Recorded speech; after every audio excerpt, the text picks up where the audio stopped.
Өөрхангай аймгийг бүгд найрамдах Монгол Ард улсын баг хурлын тэргүүлэгчдийн 1931 оны 2 дугаар сарын 7-ны өдрийн тэг 5 дугаар тогтоолоор тухайн үеийн цэцэрлэг Мандал уулын аймгийн гол хошуудаас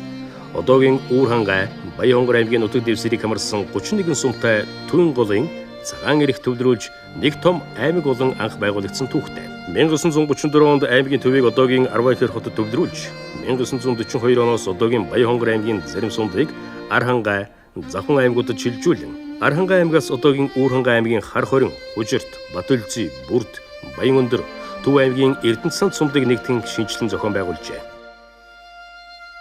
Өөрхангай аймгийн ард түмэн анх байгуулагдсан цагаас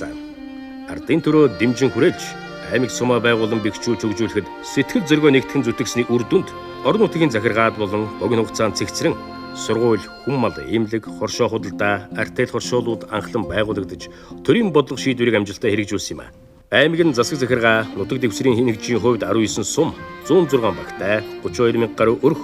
112 мянга гаруй хүн амтай.